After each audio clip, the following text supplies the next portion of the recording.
Vamos a hablar de regeneración y reparación en esta sesión de hoy.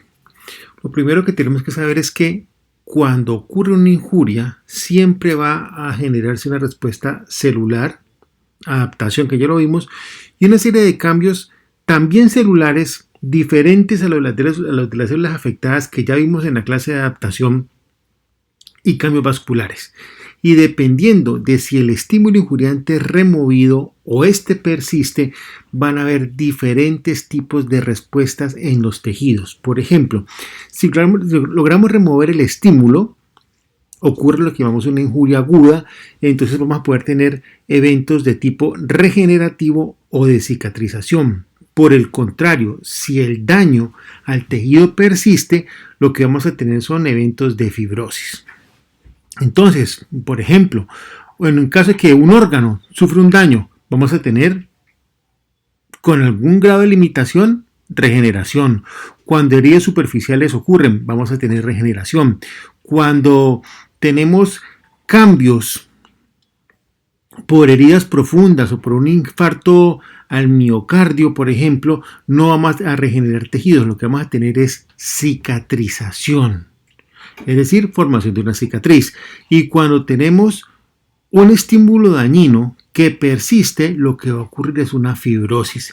La fibrosis ocurre en enfermedades como la cirrosis, la pancreatitis crónica, fibrosis pulmonares idiopáticas, etc. Entonces no se olviden, hay tres tipos de respuesta: regeneración, cicatrización y fibrosis. La gran diferencia entre regeneración y cicatrización y fibrosis es que en la fibrosis el tejido dañado persiste, ¿sí? Como los ejemplos que citamos acá. La cicatrización ocurre en algunas condiciones y la regeneración ocurre en otras. El cuerpo humano no es muy bueno regenerando, excepto en algunos tejidos. Aquí vemos, por ejemplo, una imagen de una herida de piel. En la piel ocurre una cosa muy particular. La parte superficial, el epitelio, se regenera. Pero el estroma, todo lo que está en la dermis y la hipodermis no se regenera. En ella lo que ocurre es reparación. Entonces aquí tenemos un buen ejemplo de cómo puede haber sinergia entre eventos regenerativos y reparativos. Las células podemos clasificarlas acorde al potencial de replicación. Durante el desarrollo embrionario, todos los órganos están compuestos de células que se dividen. En el organismo adulto, algunas células retienen la capacidad de dividirse, mientras que otras se hacen quiescentes, es decir, se quedan quietas, permanecen en un estado de reposo y salen del ciclo mitótico. Podemos dividir las células en tres tipos, acorde a ese potencial replicativo: células lábiles, células estables y células permanentes. Las células lábiles también son llamadas células de división mitótica continua. Y estas células son muy comunes. Representan las células madre de aquellos tejidos que se renuevan constantemente, por ejemplo la epidermis, las capas mucosas de los órganos internos, la médula ósea, los túbulos seminíferos del testículo. Y en un momento dado, los tejidos compuestos de estas células contienen más del 1.5% de todas las células en mitosis a lo largo de la vida adulta de un individuo. Bien.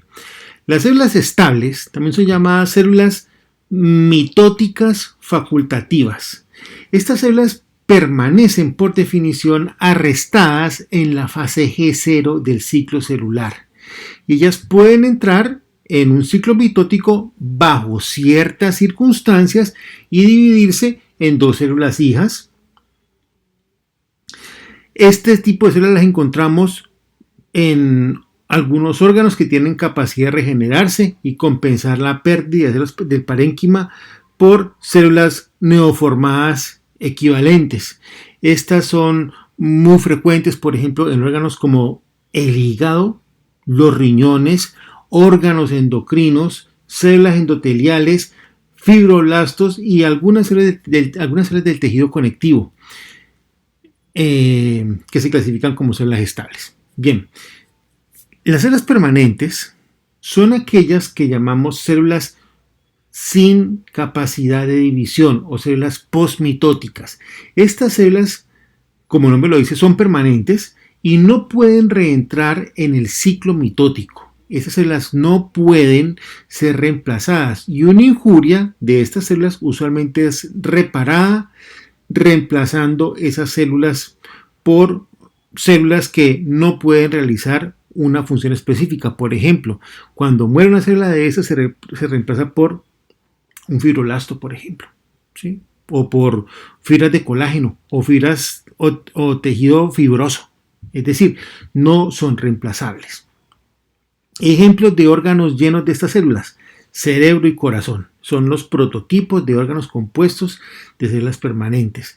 Para propósitos prácticos, uno también puede considerar que el músculo esquelético se clasifica bajo esta categoría, porque las células de reserva que hay dentro del músculo no pueden compensar completamente la pérdida de las fibras musculares estriadas. Por esa razón es que ocurrían fenómenos como las atrofias musculares que veíamos en la clase anterior. Es importante entonces que tengamos en cuenta algunos puntos claves. Primero, la regeneración puede ocurrir en órganos y tejidos compuestos de células mitóticas y células mitóticas facultativas, pero los órganos compuestos de células posmitóticas, o sea, aquellas células permanentes, no pueden regenerarse.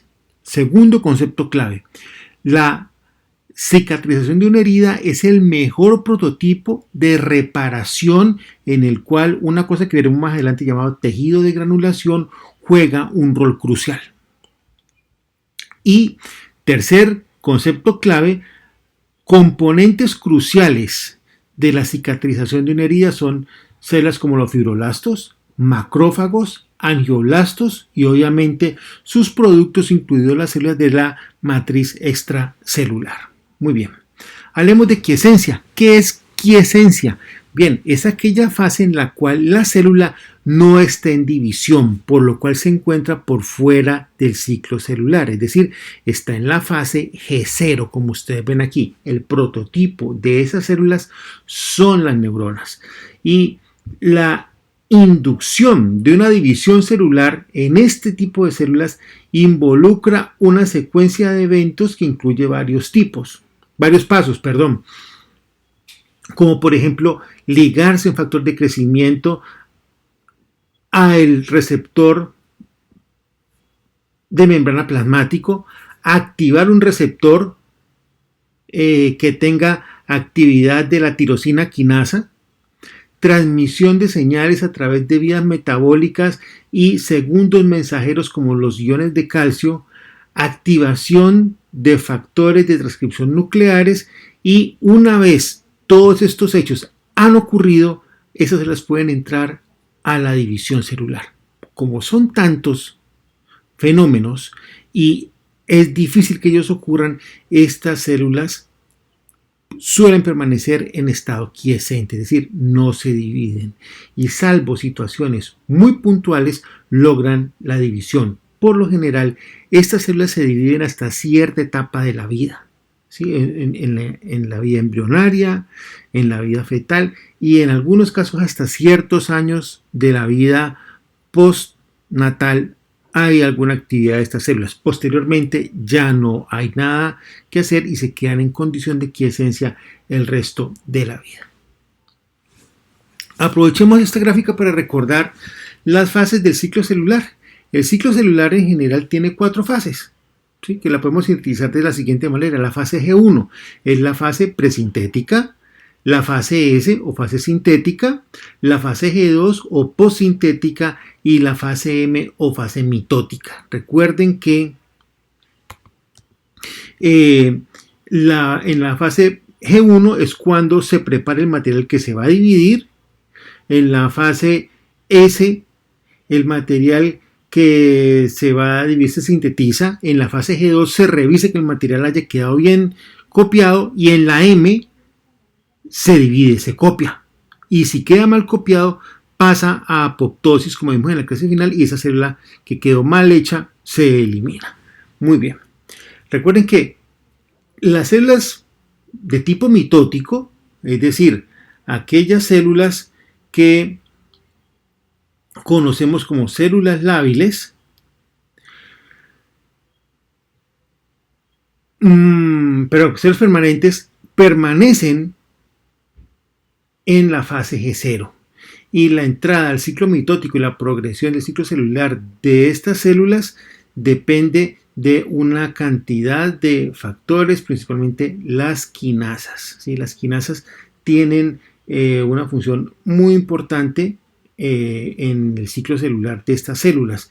Básicamente, las quinasas tienen una función inhibidora específica que puede bloquear o que mantiene bloqueado el ciclo mitótico. Entonces, cuando el ciclo de las quinasas se interrumpe, esas células entran a división y se producen pues su copia. Muy bien. Hablemos de los factores de crecimiento. ¿Qué son los factores de crecimiento? Los factores de crecimiento son polipéptidos producidos por una variedad de células y encontramos varios. Entonces, GF es factor de crecimiento, growth factor, y encontramos muchos, pero hablemos de los más principales. EGF o EGF, factor de crecimiento epidérmico. El factor de crecimiento epidérmico, esto es pues como una sopa de letras y la terminología ha evolucionado con el tiempo. El factor de crecimiento epidérmico inicialmente se pensó que estaba únicamente relacionado a las células epidérmicas, pero hoy día se sabe que también tiene un rol importante en las células del epitelio de las mucosas y también en los fibroblastos.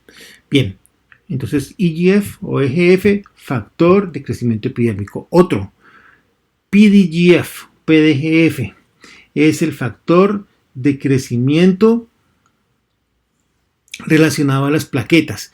Inicialmente también se aisló únicamente las plaquetas. Hoy día se sabe que es producido también por otras células. ¿Sí?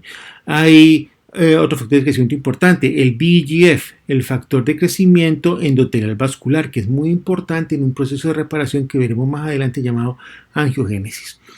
Otro factor de crecimiento importante, que no es propiamente un factor de crecimiento, el factor de necrosis tumoral. ¿Sí? Y también hay algunas interleuquinas que tienen una actividad importante como factores de crecimiento. Bien, estos factores de crecimiento tienen una serie de características comunes que están involucradas en procesos de reparación y regeneración. Y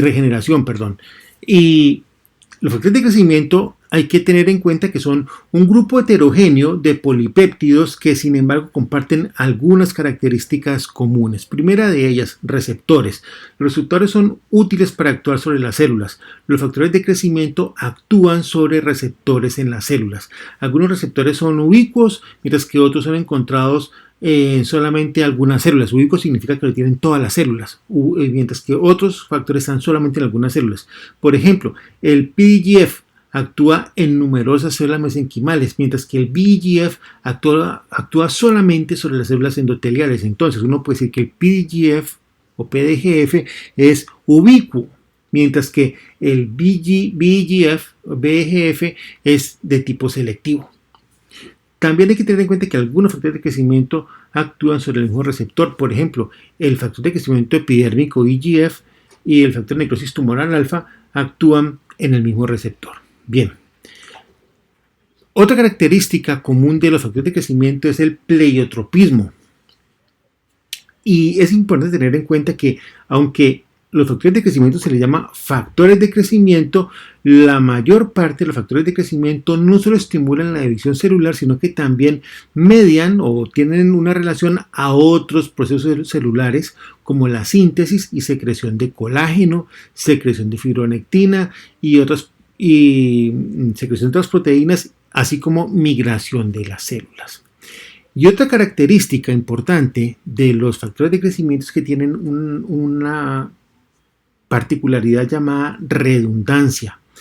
Esto consiste en que muchos factores de crecimiento tienen la misma función de algunos otros factores de crecimiento. Y una deficiencia de un factor de crecimiento puede ser fácilmente compensada por el otro. ¿Sí? Entonces, uno puede tener una función de reemplazo del otro porque tienen como característica la redundancia. Sin embargo, la deficiencia de un receptor específico es aún más seria. Por ejemplo, la deficiencia congénita de factor de crecimiento fibroelástico. ¿Sí? La deficiencia congénita del receptor de factor de crecimiento fibroelástico, que causa el enanismo acondroplásico, ¿sí? Y ahí vale la pena anotar que el contacto de la membrana celular con la matriz extracelular puede disparar un estímulo de crecimiento semejante y simular la acción de los factores de crecimiento. ¿Cuáles son los componentes de la matriz extracelular involucrados en la reparación? Bueno, entonces, aquí tenemos tres grandes grupos: colágenos, proteínas adhesivas y proteoglicanos.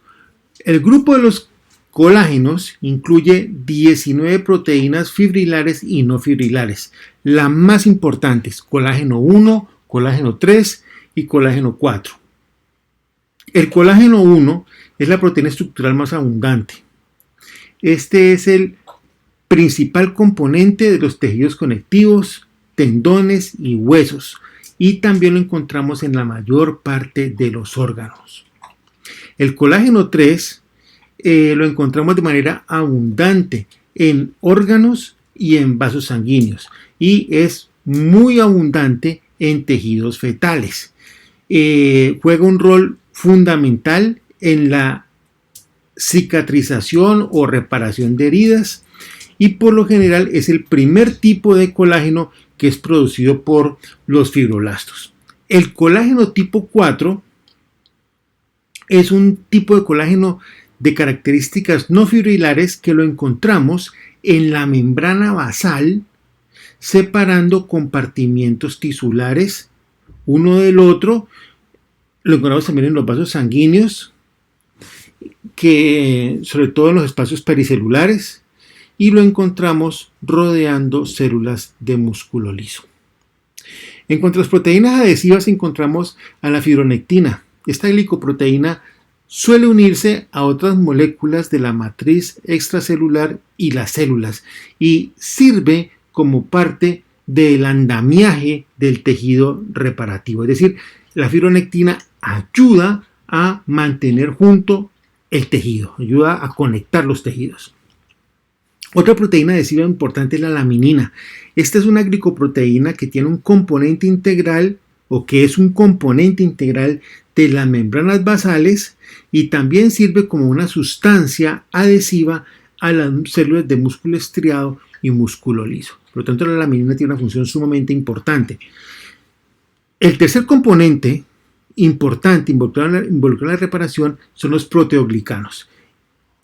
Estas son moléculas cargadas negativamente, altamente hidrofílicas, y tienen la capacidad de ligarse al agua en cualquier lado de la cadena, ¿sí?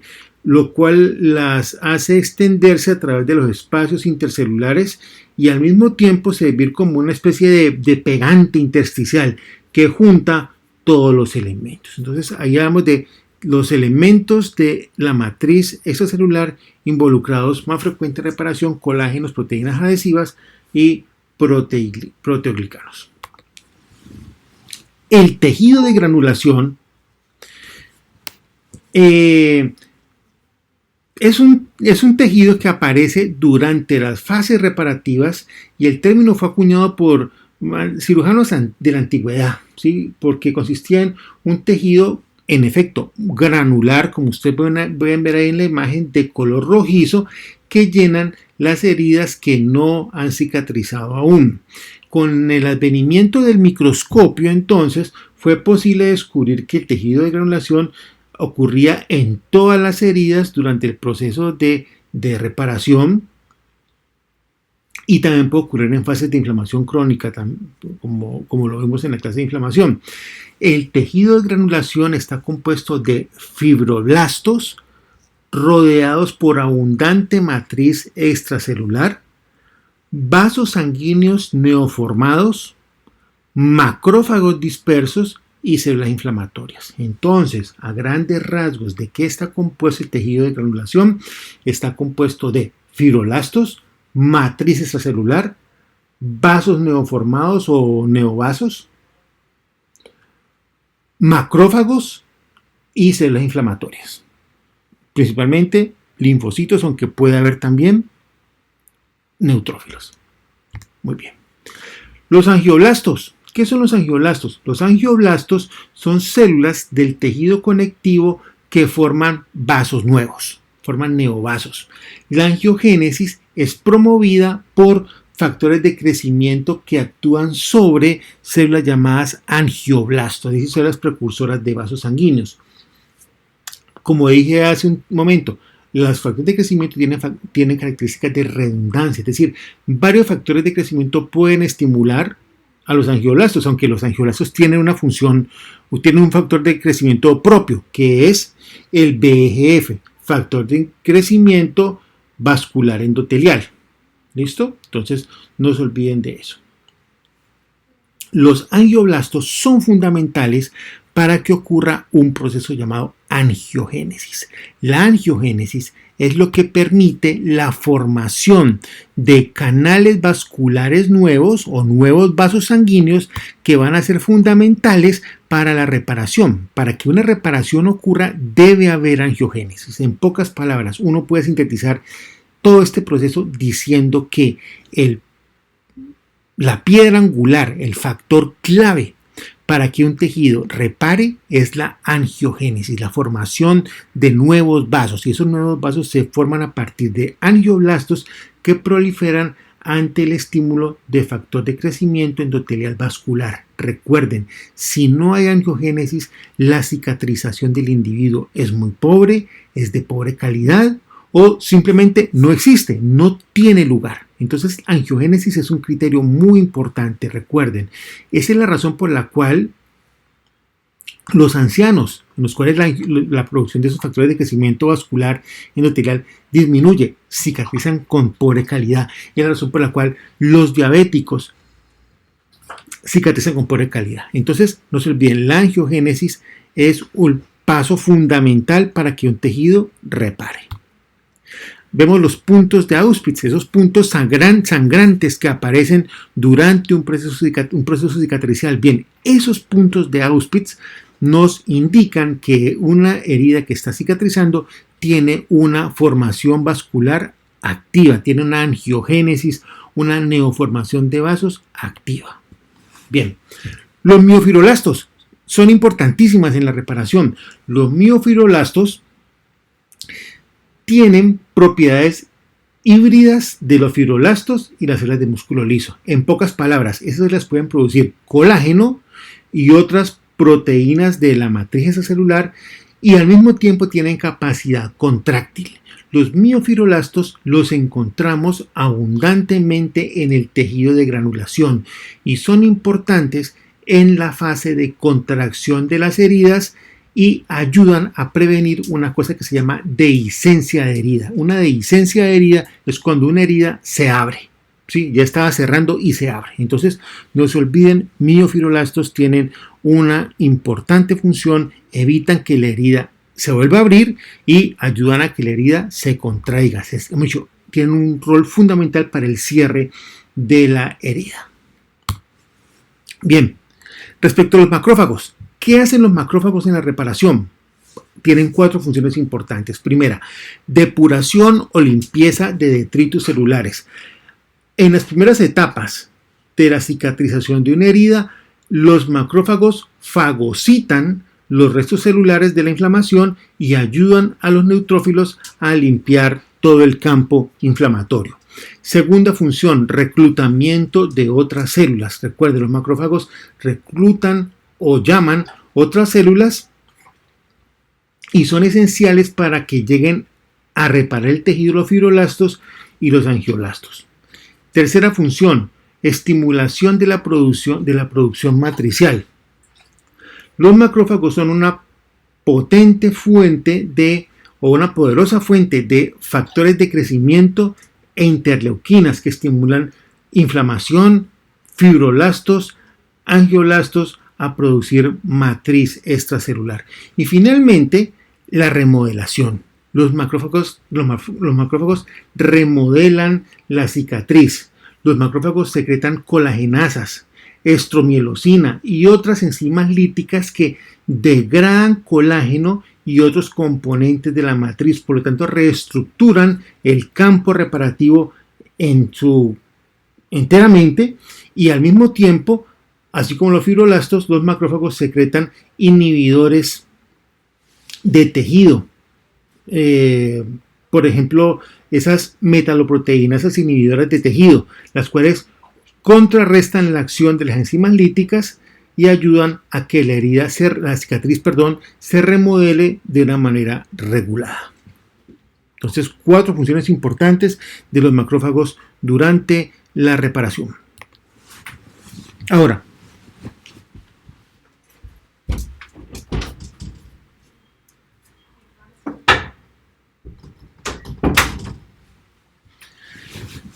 cierre de heridas de primera intención. Bueno, entonces, el cierre de primera intención es cuando una herida quirúrgica limpia cicatriza. Y secuencialmente esta herida pasa a través de varias etapas. La primera es la formación del hematoma. El hematoma aparece en el día 1. Inicialmente la herida se llena con un coágulo sanguíneo y detritus celulares, con una gran cantidad de neutrófilos. Esos durante el segundo día comienzan a aparecer más macrófagos, lo que asegura que todo el material extraño que se generó durante la inflamación se remueva. Segunda fase en el cierre de herida de primera intención: inflamación y granulación precoz. Esta fase toma lugar entre los días 2 y 3. En esta fase los macrófagos estimulan el ingreso de fibroblastos y angioblastos, que arrancan a formar colágeno tipo 3, y las células de la epidermis comienzan a formar un puente que sella el defecto. Ese puente que sella el defecto es lo que conocemos con el nombre de costra o caracha, cuando hay una herida en la piel. Muy bien. Hacia el día 4 o 6 encontramos la granulación desarrollada. ¿Qué es lo que ocurre en este momento? Bien, en este momento la neovascularización alcanza su pico. Hay múltiple formación de vasos. Si uno se remueve la caracha, la costra, va a tener puntos de Auspitz, como vimos en la foto anterior, y el área entera que está en reparación se ve inflamada y enrojecida. En adición a los numerosos capilares recientemente formados, el tejido de granulación contiene además numerosos fibroblastos que rápidamente comienzan a sintetizar matriz extracelular y comienza a formarse la cicatriz. Hacia la semana 2 aparece entonces la fase llamada de blanqueamiento o depuración. Esta es una fase en la cual depósitos de colágeno comprimen y lentamente reemplazan los vasos sanguíneos y reducen el flujo sanguíneo a través de los vasos neoformados en el proceso cicatricial. Luego viene la formación de la cicatriz, en la cual los macrófagos ya se hacen menos prominentes, y durante las semanas que siguen el tejido de granulación va a ser reemplazado de manera gradual por una cicatriz fibrosa. Durante este periodo, el colágeno tipo 3 es lentamente reemplazado por colágeno tipo 1, por lo cual la herida adquiere mayor fortaleza. Y la herida, además de fortaleza, adquiere lo que llamamos fortaleza tensil, es decir, comienza a soportar fuerzas de estiramiento. Al final del tercer mes, termina esta fase y más o menos el tejido que se ha reparado, la cicatriz que se ha formado, alcanza el 80% de su fuerza original, es decir, de la fuerza que tenía el tejido antes de la lesión. Y finalmente, viene el proceso de remodelación de la cicatriz, en el cual el tejido adquiere aún más fuerza tensil, y este proceso puede tomar varios meses. Recuerden, el cierre de primera intención es aquel en el cual cierra una herida quirúrgica limpia, es decir, una herida hecha por vía quirúrgica, ¿sí? Con un bisturí. Entonces, esos pasos ocurren para cierre de primera intención. Aquí vemos entonces la diferencia de un cierre de primera intención y un cierre de segunda intención.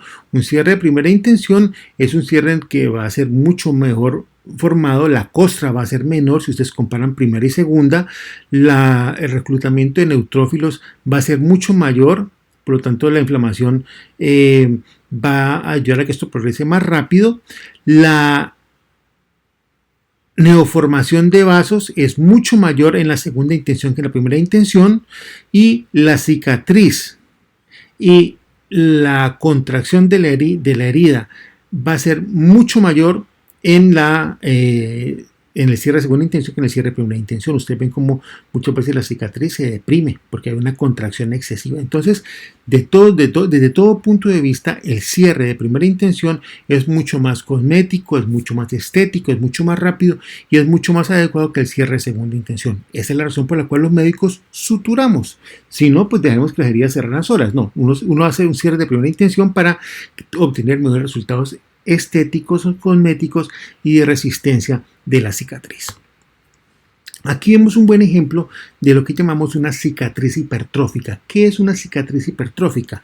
Una cicatriz hipertrófica es una cicatriz que fácilmente la gente la confunde con un queloide, pero son cosas muy diferentes. La cicatriz hipertrófica, por lo general, sigue, como ustedes ven acá, la línea de la lesión. En este caso, por ejemplo, vemos una cicatriz hipertrófica después de un cierre de primera intención en una cirugía. Este tipo de incisión es muy común en cirugías extensas cuando hay fracturas de ambos brazos, para que cuando cicatrice no se produzca una contractura que le dificulte al individuo hacer movimientos de pronosupinación. Entonces, los cirujanos optan por hacer ese tipo de incisiones, pero lamentablemente este paciente hizo una cicatriz hipertrófica. La cicatriz hipertrófica es muy común que ocurra. Aquí vemos la diferencia de un queloide. Un queloide es una cicatriz exuberante por un depósito excesivo de colágeno de tipo 3 y luego de tipo 1, el cual, como característica, la formación cicatricial no sigue las líneas de la lesión. Es decir, la cicatriz hipertrófica siempre va a seguir el patrón de la herida causada, mientras que en el queloide no. Es una cicatriz excesiva y aberrante. ¿Sí? Entonces no se olviden, cicatriz hipertrófica sigue el patrón lesional, el queloide no. Es una cicatriz excesiva y aberrante, de forma anómala. Aquí vemos, por ejemplo, otro ejemplo de fibrosis cicatricial. A veces se producen este tipo de aberraciones en la cicatrización. Una fibrosis cicatricial es cuando el tejido cicatriza más de lo necesario. Por ejemplo, las cicatrices de acné.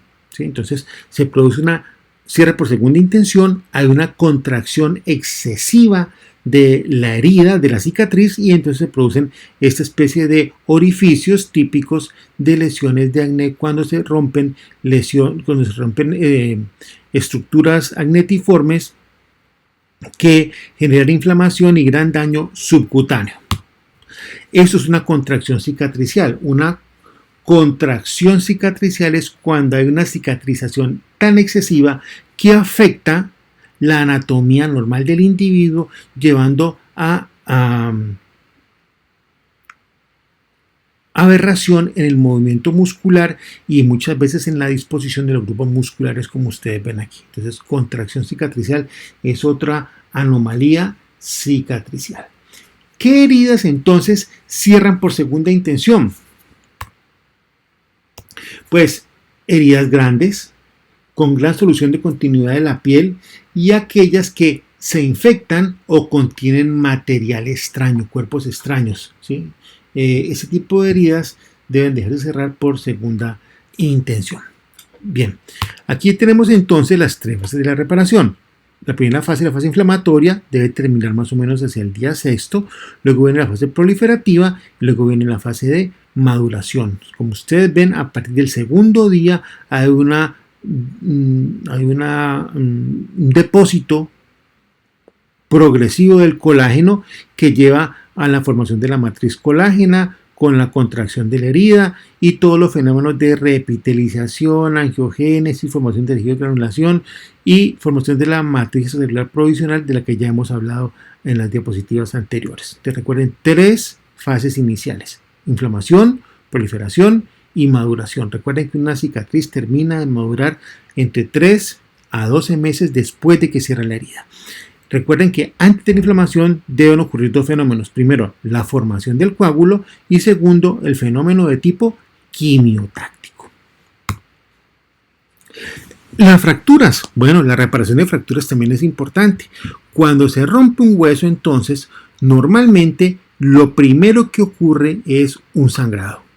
Y ese sangrado pues tiene un nombre, hematoma. Y un hematoma que se genera en el área quirúrgico. En el área de la fractura, perdón. Hacia el día 3 al 5, ese hematoma comienza a organizarse. Y entre el día 5 al 10 comienza a aparecer formación de una estructura llamada el callo blando. El callo blando aparece por la aparición de fibroblastos, los cuales comienzan a utilizar esas proteínas que hay en la sangre, en la hematoma, y entonces comienza a formar una estructura que comienza a endurecerse.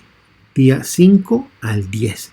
Ahí también comienzan a aparecer condrocitos, osteoblastos, y entonces comienza a formarse la reparación de la fractura. Hacia el día 10 a la 16, como ustedes pueden ver, el callo blando se hace más celular, comienzan a haber fenómenos de angiogénesis, comienzan a aparecer vasos sanguíneos, comienza a endurecerse el callo blando.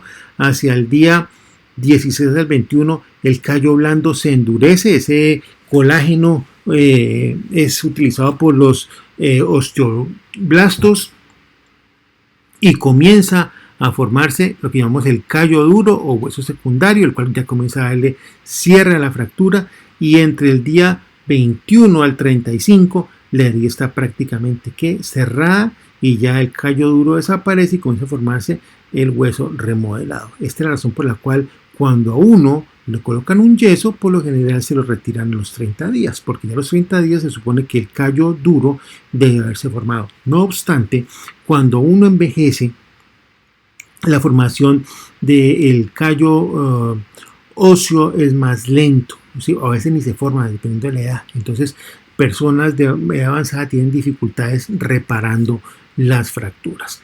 Recuerden que una vez la fractura ha cerrado, arranca la fase más larga, la fase de remodelación. La fase de remodelación de la fractura, puede tomar 1, 2 y hasta 3 años y está a cargo de los macrófagos, los cuales poco a poco van fagocitando todo el tejido exuberante que se forma durante la cicatrización hasta que dejan el hueso de una manera regular a como debe ser él. Recuerden que ese proceso de fagocitosis de los macrófagos también está íntimamente ligado a mecanismos apoptóticos que regulan hasta qué punto fagocitan los macrófagos ese hueso. ¿Listo? Es importante que tengan en cuenta eso. Recuerden que la remodelación ocurre tanto en las heridas de tejidos blandos como en la remodelación de fracturas óseas. Para terminar, algunos conceptos importantes, pregunta y respuesta frecuente respecto a reparación. Ya dijimos una de ellas, cuando ocurre un cierre por segunda intención, repito, cuando tenemos heridas grandes, heridas con solución de continuidad, aquellas heridas infectadas y aquellas heridas contaminadas por bacterias o por cuerpos extraños. Esas heridas cierran por segunda intención. Segunda pregunta importante, ¿el proceso cicatricial varía en intención primaria y secundaria? Bien, el proceso básico de cicatrización es el mismo tanto en primera intención como en segunda intención. En contraste a las heridas quirúrgicas limpias que curan por primera intención, las heridas que curan por segunda intención se caracterizan por requerir más tiempo para cerrar porque los bordes están distantes, no están afrontados. Segundo, tiene reacción inflamatoria más prominente adentro y alrededor de la herida. Estoy diciendo estas tres características, estas dos que ya he hablado y la próxima, de las heridas de segunda intención. Y finalmente, las heridas de segunda intención contienen tejido de granulación más abundante adentro del defecto. Muy bien. ¿Qué es la contracción de una herida? Es la reducción en el tamaño de las heridas que cicatrizan por intención secundaria. Y esta contracción de la herida ocurre como resultado de la acción de los miofibroblastos en el tejido de granulación. Otra pregunta frecuente: ¿cuál es la causa más común de cicatrización retardada? La causa más común de cicatrización retardada es infección. No hay otra, infección. Hay más causas, pero la causa más común es infección.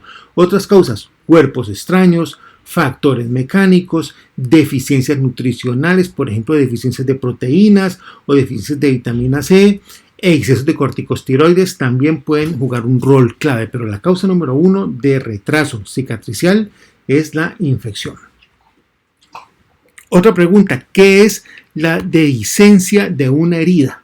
Dehiscencia viene de la palabra en latín separar. Es la apertura de una herida parcialmente cicatrizada o en proceso de cicatrización con separación de sus bordes. Es decir, en pocas palabras, cuando una herida que ya estaba cerrada o está a punto de cerrar se abre. A menudo la causa de una dehiscencia de herida son factores mecánicos, pero también puede ser causada por infecciones, necrosis isquémica de los bordes quirúrgicos o pobre calidad del colágeno. Entonces, causas de dehiscencia de herida. Bien, ¿qué es un queloide? Ya lo mencionamos, lo repito. Los queloides son cicatrices exuberantes compuestas de haces de colágeno depositados de manera irregular sobre la dermis. Los queloides aparecen como masas que se extienden más allá de los confines, de los bordes de la herida original. ¿Qué es una cicatriz hipertrófica? Una cicatriz hipertrófica es cuando se forma tejido de granulación exuberante que evita el cierre de la herida o su propia epitelización. Cuando uno encuentra esa situación, la herida cierra, ¿sí? Pero uno finalmente encuentra una característica hipertrófica como la que vemos en la herida quirúrgica del individuo en el brazo, ¿sí? Muy bien. Finalmente, ¿qué son las contracturas cicatriciales? Las contracturas cicatriciales son, ya lo habíamos visto en una imagen, son deformidades de extremidades causadas por cicatrices irregulares que aparecen sobre articulaciones. Las contracturas cicatriciales se relacionan principalmente a quemaduras extensas y tienen como característica grandes limitaciones de la movilidad articular y hacen que parte de la extremidad afectada usualmente no pueda ser extendida o flexionada. Eso era todo lo que íbamos a hablar respecto a reparación y cicatrización en esta segunda sesión. Si no han visto la primera, les recomiendo que la vean porque una es complementaria a la otra. Hasta luego.